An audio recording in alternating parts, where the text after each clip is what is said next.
Welcome to the Regina Queen Show. We hope you all are having a beautiful, beautiful morning. We are here today. Lily Patel and I are here to bring you some morning inspiration. And first of all, we would like to send our apologies for the delay. We were in broadcast, but it wasn't live. And the whole time, we know we have some friends and who were waiting for Lily Patel to come live. So sorry for the inconvenience as we were pursuing with our show, but we wasn't live. And we had a beautiful, beautiful time together thinking you guys were watching us. But so let's continue. The most important thing is that we are still here to bring you some inspiration later. It's never too late. That's right. And I have here with me Lily Patel, writer, actor, and civil rights lawyer. And Lily Patel is here to give us all some inspiration on how it feels to be a social phobia and not knowing what we can do when we all have those gifts and talent, hidden talents and gifts. And sometimes, people are afraid to bring out their most gifts and talents, not knowing that that hidden treasure can make a beautiful positive change in our world. If not the entire world, at least a friend, a neighbor, a family member. If we can save one life, that is what all that matters. And thank you so much, Lily Patel, for being here with me today on the Regina Queen Show. And as we can go into touching up on some of the topics that we had touched this morning about the inspiration of one another, inspiring people, with our gifts and talents and experiencing social phobia and how can we, unlock that disorder of social phobia. And so, Lily Patel, can you share your story with us of what life has been like for you as experience some I wouldn't say most of your life of being a social phobia, but just, at times you have encountered social phobia to empower others. Definitely. I was a very shy child.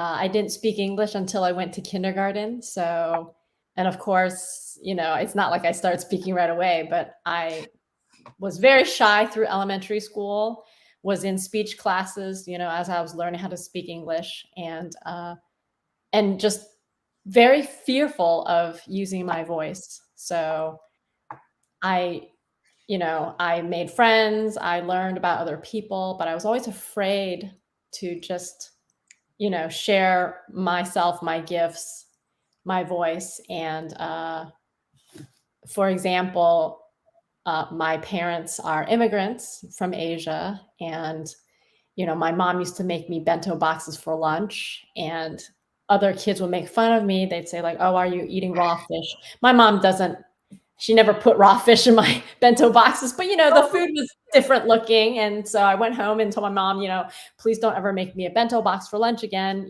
Just make me peanut butter and jelly or ham and cheese, which is such a travesty because like her bento boxes were so good. But oh, but it was just the fear of sticking out, standing out. And growing up with a where Chinese was being spoken at home, where we had our Chinese cultural our Chinese culture, our food, the language, our holidays that we would celebrate, the special foods that you would eat, and just not feeling like it fit in. So then I learned English quickly. I wanted to be American. I used to feel like, oh, I wish I were taller like an American. I wish my eyes were bigger, like the American eyes. I wish I were blonde with blue eyes, and just yeah. feeling afraid, to say anything because all my ideas were just so different.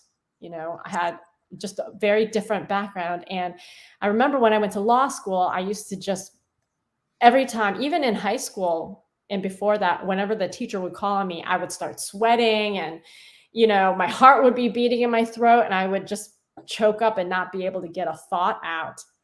And so of course, I didn't do really well at school, a lot of the times because I wouldn't be able to answer the question that I was being asked. And I remember classmates and friends who would support me and say, "Hey, Lily, it's because of your different cultural background. It's because of your ethnicity.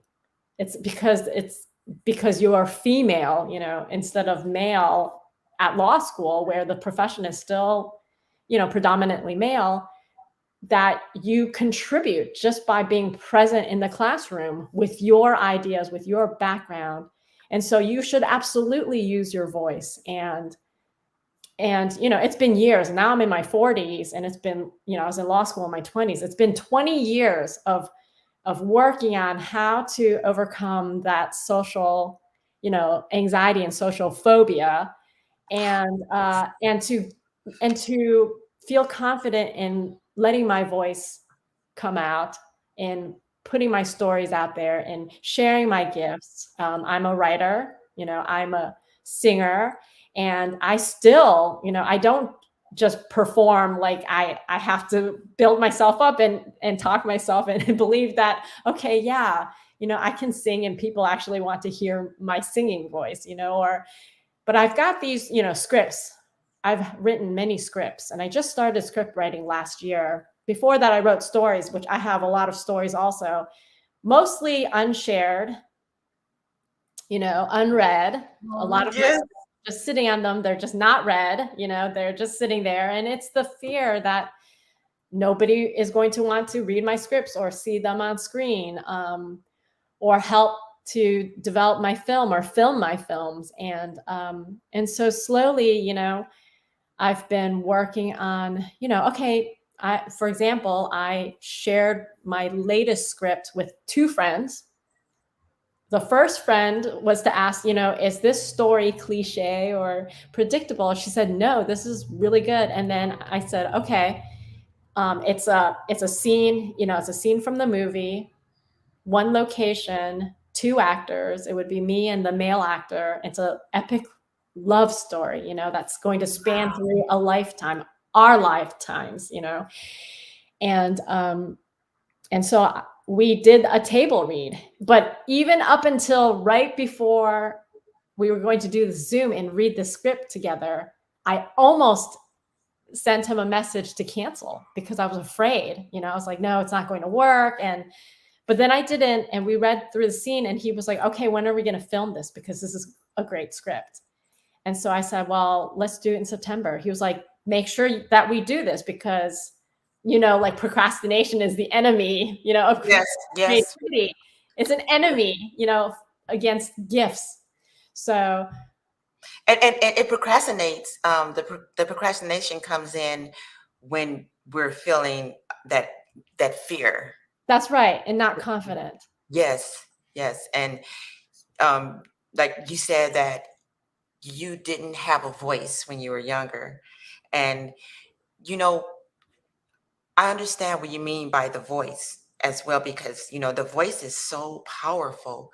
Because I felt, as I explained to you, um, as we talked about earlier when we thought we were live, and I I know. really like that first one. We hit so many good topics, but uh, the voice, I didn't feel that I had a voice anymore after the tragedy that I encountered, and I felt that, oh, no one will listen to me. No one, because she's a grieving mother. No one is going to hear what she has to say. She has nothing left in her, and that is what I felt.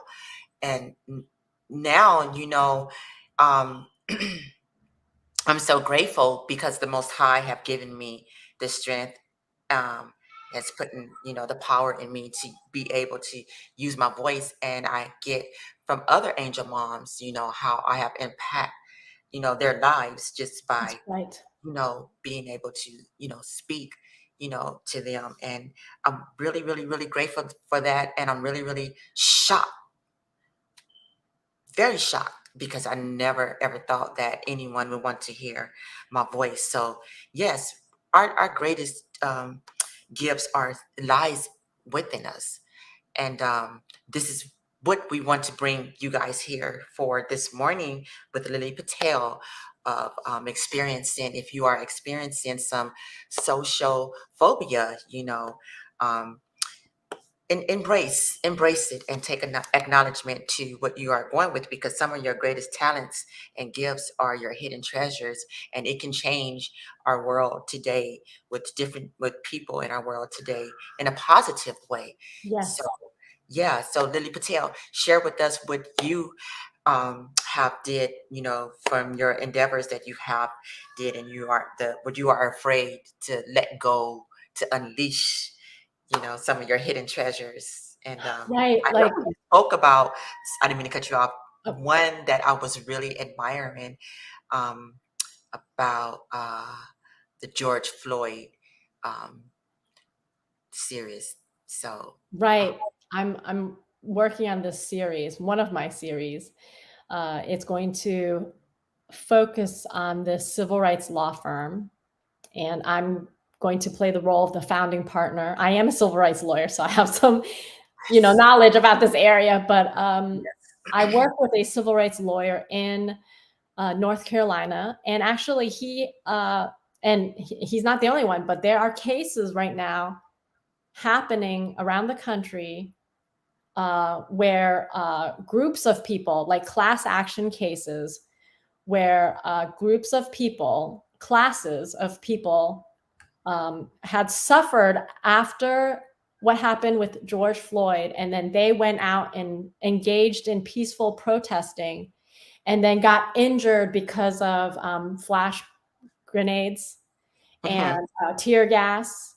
They had to take off their masks, and it was during the COVID pandemic, and maybe they got sick, and then a family member got sick and died. There were all these things that happened, or somebody, a flash grenade landed near them and blew up, and it's meant to disperse the crowd. But then what happens is certain protesters got injured very severely. And so they went to a law firm to try to, seek assistance in how to, get damages, for their medical bills, for their loss of their ability to use, their foot or their hand or whatever. And so in this series that I've been writing, I have the law firm get clients who are coming in who, for example, I have a client who comes in and she had her foot, when the flash grenade blew up, it exploded on her foot. And so she lost use of her foot. And so she's coming in because she has this case now, and she is trying to find a lawyer to represent her. And we decide to represent her, of course. We have to. yeah, And yeah. and the whole series is called. I haven't decided what it's called, but the law firm is called like Chung, Rodriguez, and Floyd. I think Oh, that's what I named it. that's That's wow, the name of the law firm, and incredible. it's like CRF. And then I have the lead character, like during a meeting in their conference room, she's like playing with the acronym CRF, and then it stands for, and she makes it stand for Civil Rights Fighters. So I Yeah. mean, it's just like I have this whole world planned out. The lawyer that I work with is a solo practitioner, and he says one of the hardest parts of his job as a civil rights lawyer is that he can't find anybody else to work with him. So I've written this series starting out with just her in the law firm, and as she's working on these cases, as she's going to court with her clients, other lawyers, all female, because it's the world that I'm creating, of female lawyers of color, see her, and they are inspired by her, and actually just like show up at her law firm and ask, hey, you know what? I've been working as a corporate lawyer for 10 years now. It's not bringing me joy. I see what you're doing. I think I lost my way, and I've always wanted to help, other people. especially people who are being treated unfairly, especially people being discriminated against because of their race or their physical ability or their sex or whatever. And I want to come work with you. And so it's the series that that I'm building, and the law firm will build as they add more lawyers slowly who come to work at the law firm. And you know, the first episode, since I'm Asian, it opens with a scene where an Asian client comes in. And I have to say, as an Asian lawyer for, I guess I started practicing in 2003, so it's almost 20 years now, I've really only ever had 1 or 2 Asian clients. And they were not for civil rights cases. They were for business, like, oh, I want to buy this business, or I want to merge with this business. And I understand this also as an Asian, that any discrimination that I experienced growing up, I never complained about. I never. One time, I actually experienced sexual harassment while I was at school, at law school, and I did not report it. But I told a friend who reported it for me, and I didn't want him to, but he did it anyway. Yes, well, And of course. it was the fear. It was just the fear, the stigma, and I was really upset. But it just showed me, even in my practice as a civil rights lawyer, as a lawyer doing general practice, I rarely had an Asian client because we don't complain. We don't file complaints. We don't want the stigma. We don't want to lose face. For me, I was like, well, maybe I did something wrong that invited the harassment. You know, I just thought it was my own fault. Like, you know, and so in this opening scene, I have this Asian woman come in, and what happened to her, you know, in light of the Asian hate that's been going on in the last couple of years, especially because of the pandemic, she comes in because her mom was standing at a bus stop and gets beaten to death. And so she's coming in and she's saying, you know, I don't know what to do, but, you know, I've got this is what happened. And so I'm counseling her and trying to explain that, you know what, thank you so much, first of all, for coming forward, you know, using your voice. Second of all, we have to do something because this is the time now, you know? Yes. Because it can't be that in the last 20 years of almost 20 years of practicing law, that there have not been Asians who have been suffering from discrimination.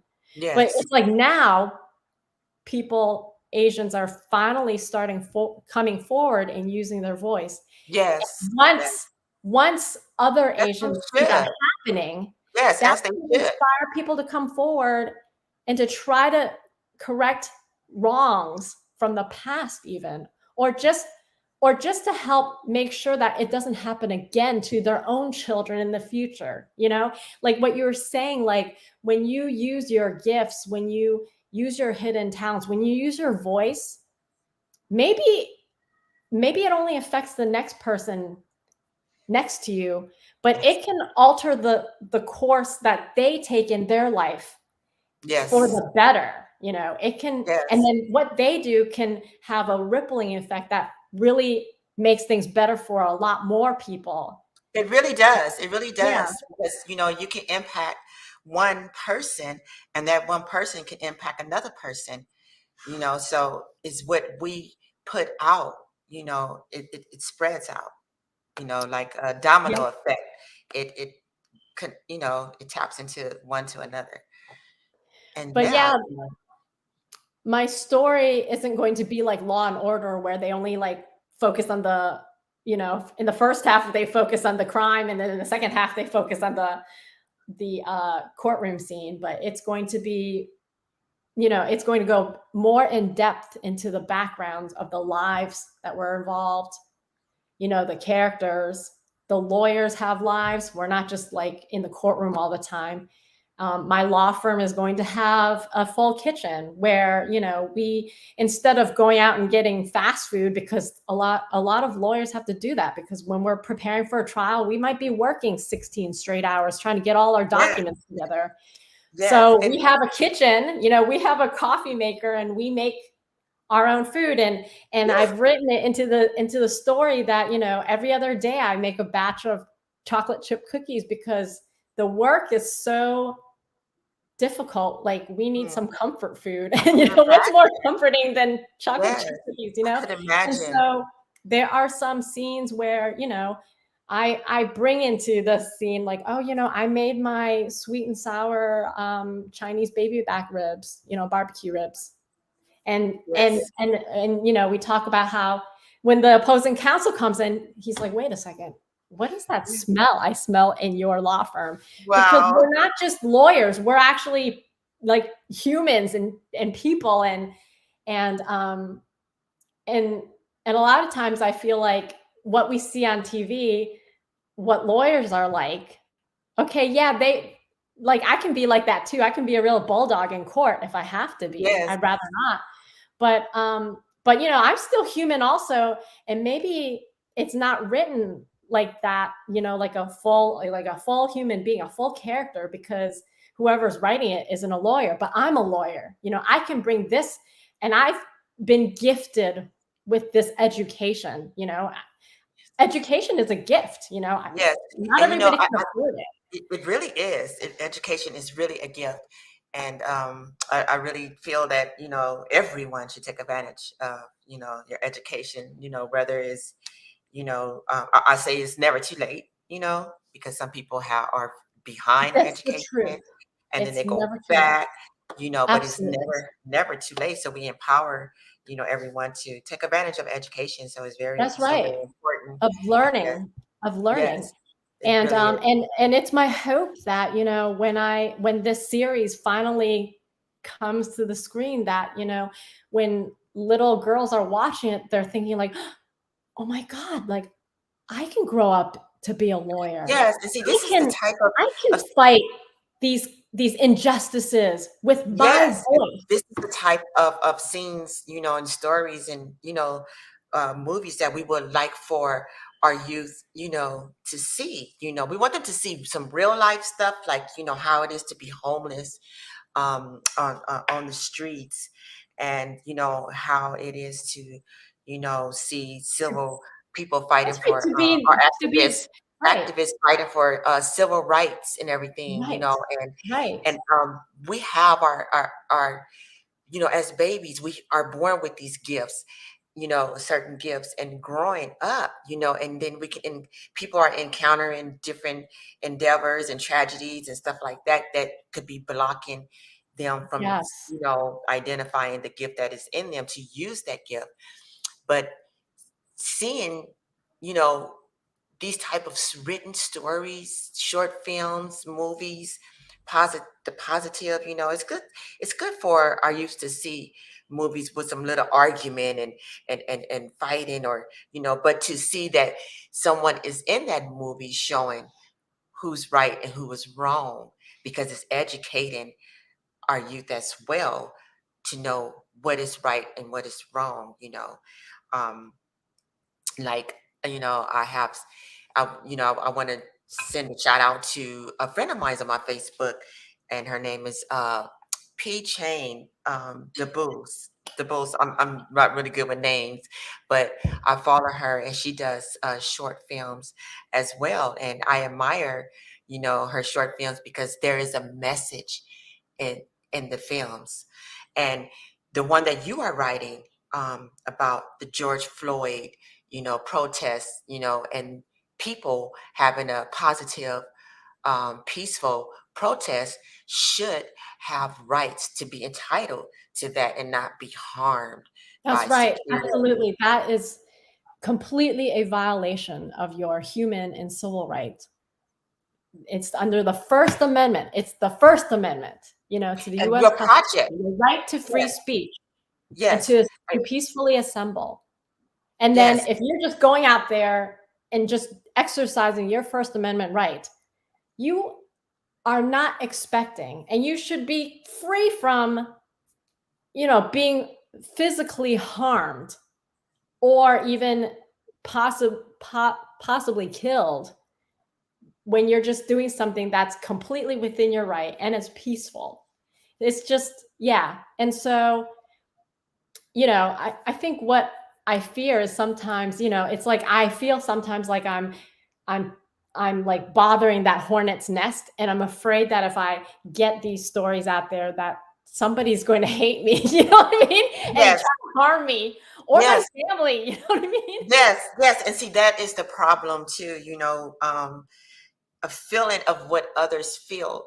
And what I would like to say about that, that is something positive that you are doing, and you just don't know, the impact. And this is the time now. It always have been the time, with these unpredictable times we have in life, Yeah. but this is the time to put, you know, to show people how to execute their rights, you know, and their civil rights. This is the time, Yeah. because of the police brutality, because of the non-peaceful protestings.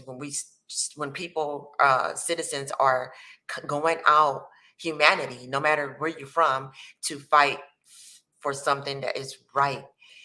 This is the time that your project needs to be out. That's just the way I feel, because of these unpredictable times and things that we are encountering these days. Yeah. And also just I feel sometimes a lot of times when we see things in the news, it it almost looks like it's like if you're watching a TV show about surgery, you feel like removed from it because there's no like personal connection to it. But the thing that's so powerful about storytelling is that when you do it really well, Yes. the listener, the audience connects with it.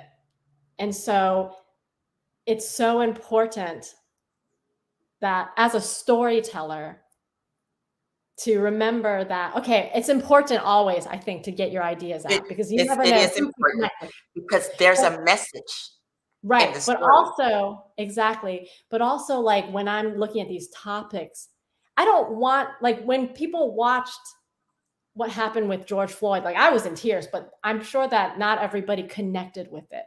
But when Mm. you expand it, and write a story, give a backstory, some context to it, okay, George Floyd was a father, maybe there's a scene where you see him playing with his kids. Then that might hit a nerve with another father who's looking at his kids and It playing with them. definitely will. So it's there's ways of so that you don't just get page, that what happened to George Floyd is and what we saw in the news was like page 1566 in his 1566 page book.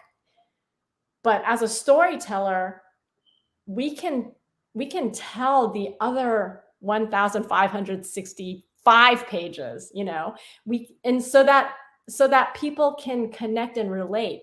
Because when you only get that one page, like, and this is like totally, what do you call it, trigger alert, but I get really frustrated when I see these like there was a child suicide case in Utah, I think in the last year, where the child was 10 and she was being bullied because of her race, because she was black. And she was 10 and she committed suicide. And and that's it.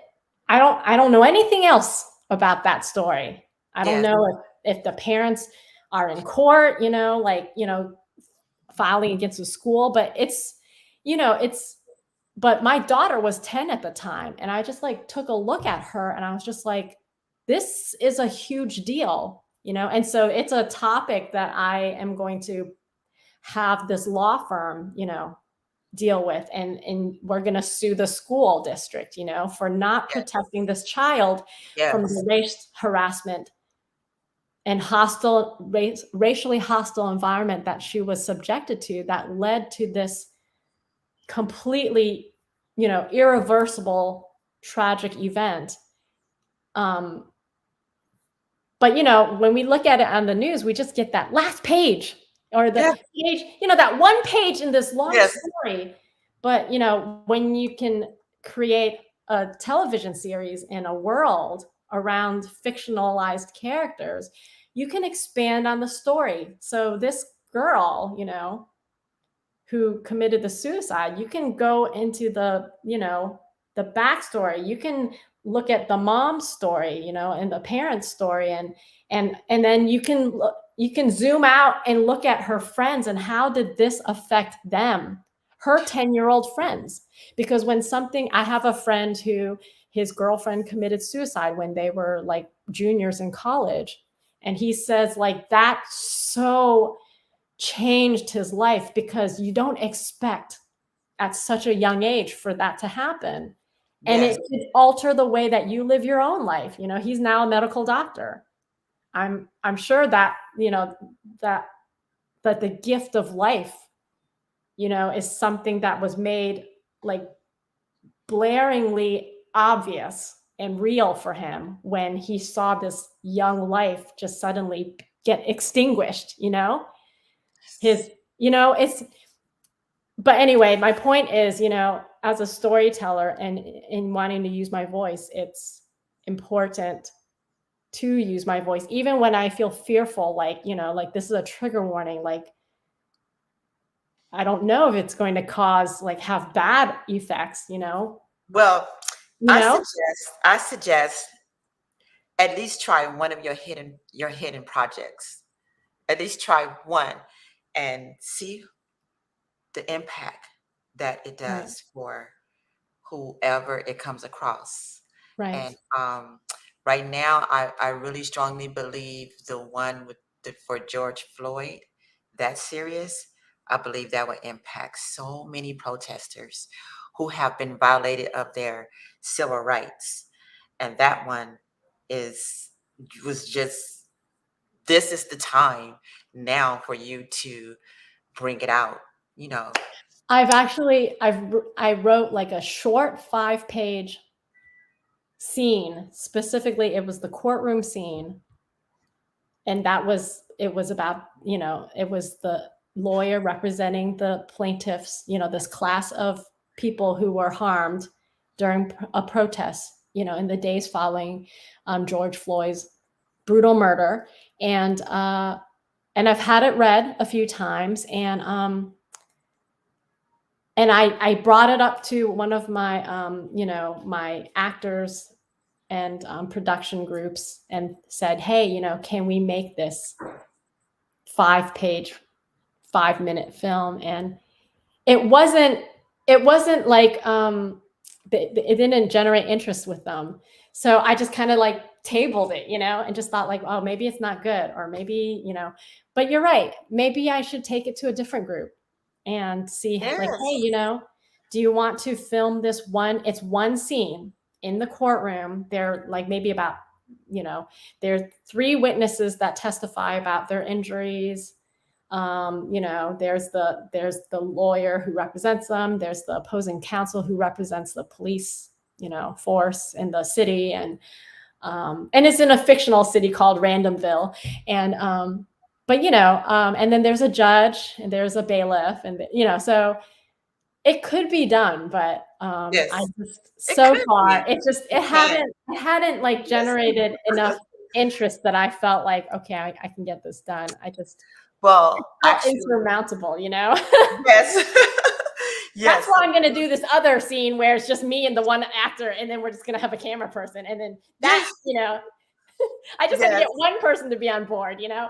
Whereas this Just other one scene, person. Yeah. like I would have to get the location, like I'd have to get a space that looks like a courtroom, and so yeah, it hasn't like generated enough interest that I kind of like tabled it and just like kind of put it aside. And and as creatives, we always have to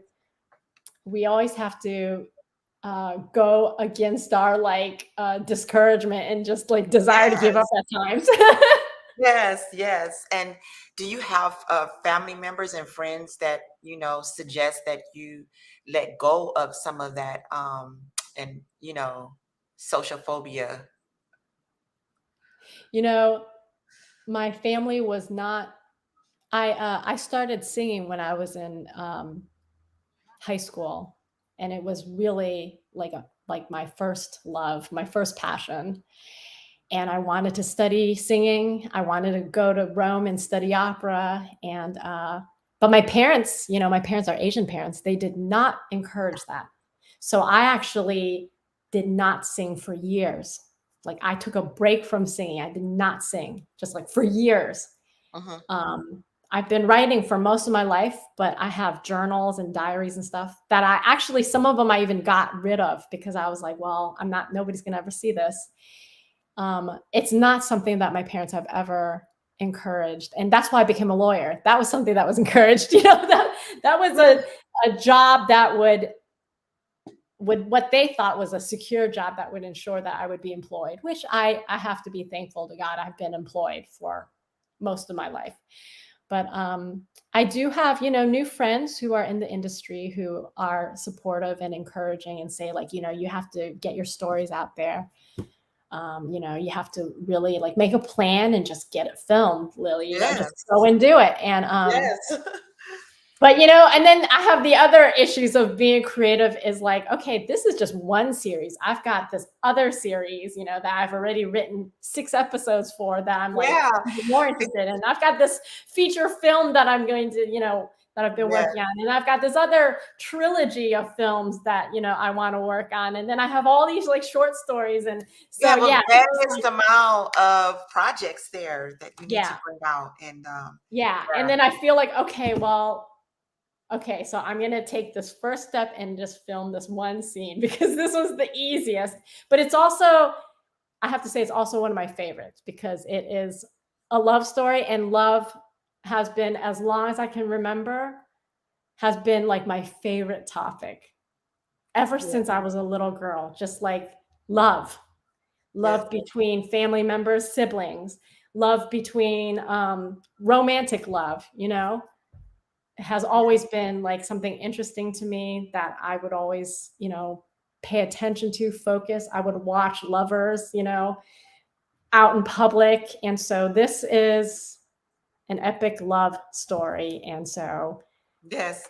And you yeah. know what, Lily Patel, I would like to ask you about a picture that I saw of you and in a wedding dress. You had a beautiful, beautiful Oh, wedding dress on. And in the caption, you said that that wedding dress, that you don't have any pictures. That is one picture that you have in your photo album. And if that picture is destroyed, that wedding dress is no longer to be seen or shown because you don't have it anywhere else. And right. that was a phenomenal, phenomenal message to me that, it to me, it identified something beautiful, something talented, something to remember. And knowing now that, we have all this technology to save, pictures, here and there. And, it's just like, it just sent out some type of message to me that was really, phenomenal. It was a phenomenal message to where people would look at it like, wow, like something, you can have something beautiful and you're willing to just let it, let it die in peace, let it die in beauty, let the demise be very peaceful and beauty. And it's a memory that will always stay with me in my mind, but not to be seen. But for whoever see it, you will still see it, and it still lies in us, within us. And it goes back until like that was a gift that was presented to us. And it's just a power, of letting something beautiful die in peace and not worried about if, oh, where is it? Where is it? Where is it? It's gone in peace. It Right. was something that was here and something to be remembered. So I just really thought that was really phenomenal. I love the essence of the message that you put there on Thank top of you. your wedding dress. Yeah, that was from 20 years ago. And right, and we didn't have like my wedding video is actually like on a VHS tape. And like my photos are actually developed photos in a photo album. And so whenever I post a picture from my wedding, it's always like a picture with my phone of the actual picture, So Yeah, because it was from so long ago where, people didn't have digitalized versions. And yeah, I know that I could get my VHS tape converted into like a digital, version, but like the quality is different. It's just, It's yeah, just so different. it's just Yes. different. Yeah. So I was just thinking like, I don't even think I have the, what do you call it? Like you develop the photos from the negatives or whatever, what they call negatives. I don't have the negatives for those photos. I just have those photos. That's it. Yes. I think the original photographer has the negatives if he still has them from 20 years ago. But yeah, it's a different, but yeah, it's just like when it's beautiful. Like you said, it's like when my mom lately, she's in her 70s, has shared photos. She'll take a screen or she'll take a photo with her phone of some photos from old photo albums from when she was a little girl.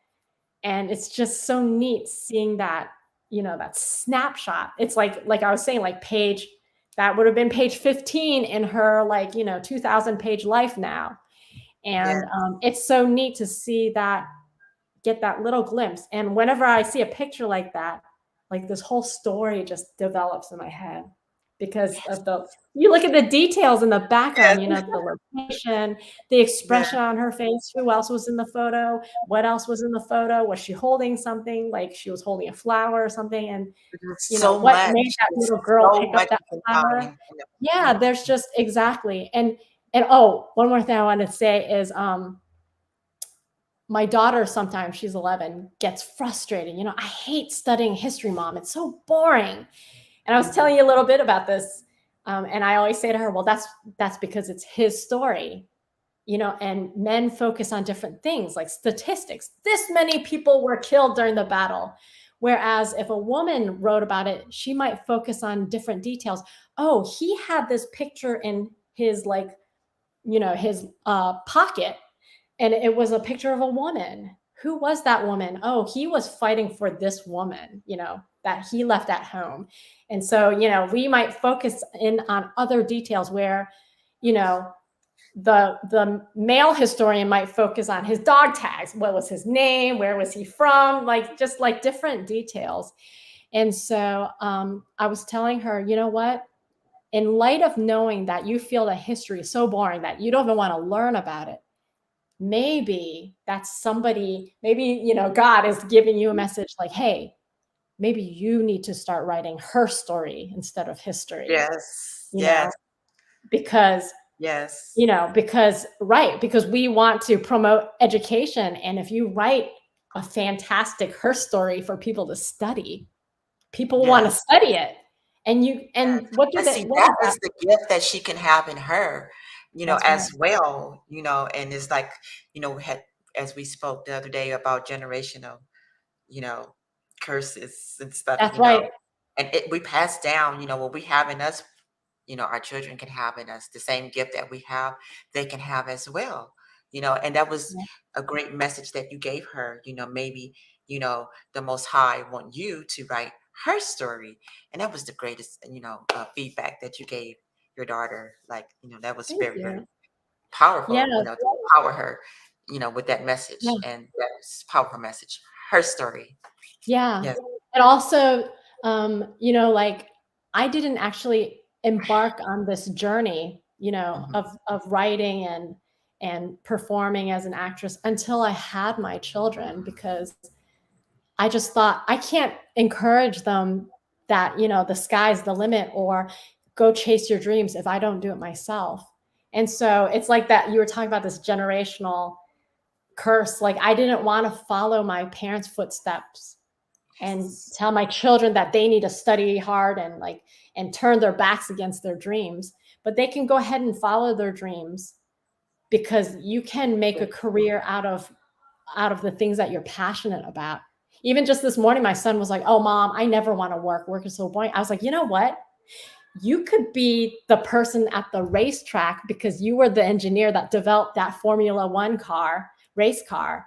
And that's why you're there. And you can get paid for it because that's your job. And it was like this, his eyes were opened up. He was like, oh my gosh, really? I could get paid to do what I like. I was like, you better believe you can, you know. Yeah. But it's just like, yeah, it's just like how important it is. And that would be his way of using, a gift or his own voice, Yes. he's very gifted in, engineering and taking things apart and putting them back together or building things.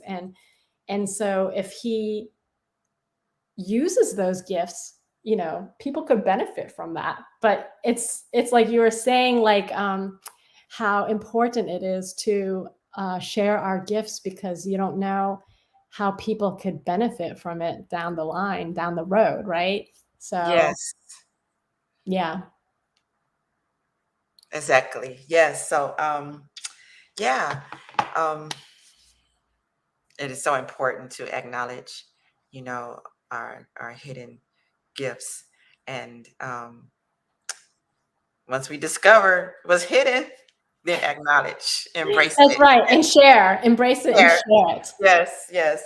And Yeah. I just want to thank you so much, Lily Patel, for bringing that inspiration here with us here on today on the Regina Queen Show. As you are encountering some social phobia and you still wanted to enlighten and empower and inspire others to embrace their gifts and talents. And I think that is Absolutely. so wonderful, and that just shows how much, your project um, can and will be powerful, and impact others as well, today, because there's so much going on in our world. We either, and I wanted to say to you and to everyone else, either you stand for something or stand for nothing. And Yeah. you got it, get it, put it out there, and just do it. Just do it, and just don't worry about what others or anyone say, because that will be part of your legacy. Mm. Yes. Yes. Yep. Yes. So thank you so very much, Lily Patel. And Thank you. Thank you. yes, and we just want to give a shout out to, everyone who are encountering social phobia.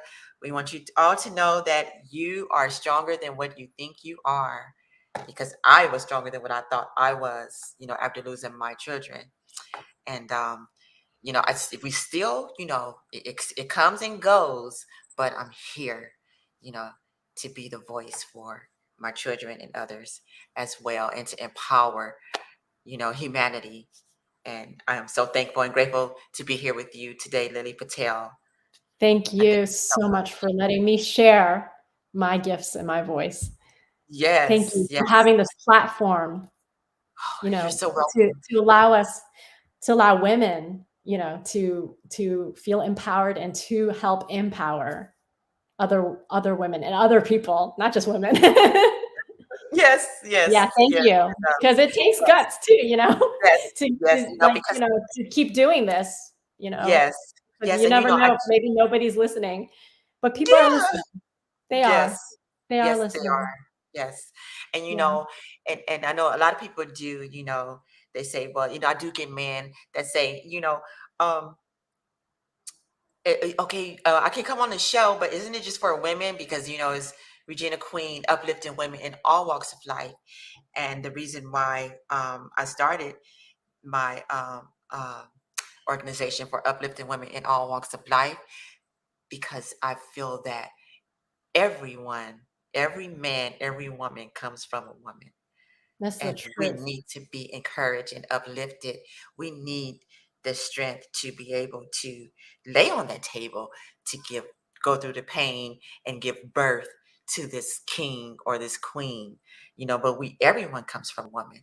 So we want to That's keep the our women truth. encouraged and uplifted Right. and strong, to be able to take care of our families, and, just whatever life endeavors that, we need to do in life. So, and I always tell men, it's about you too, so you Mhm. feel free. So, like you said, everybody. Yeah. And yes, so I always Yeah. remind them of that. But thank you so much, Lily Patel, Thank um, you. for sharing your story with us all. And it really empowered me, and it really brought some attention too for protesters, peaceful protesters out there, who are protesting in a peaceful manner, execute your rights, and don't just sit back and say nothing. And at the end of the day, like we said, either stand for something or stand for nothing. And thank you, everyone, for being a part of the Regina Queen Show as me and Lily Patel go on about our day. And we hope that we empowered you. And Lily Patel, please, if you have anything you would like to say to our viewers, to give a message to someone, to empower someone. Thank you. Thank you. And actually, I just remembered I actually had named my series Stand Up. So, right. I had named it that. And the little short film that I wanted to film just as an excerpt so that I could use it to pitch for the rest of the series, Wow. The little short scene was called Stand Up.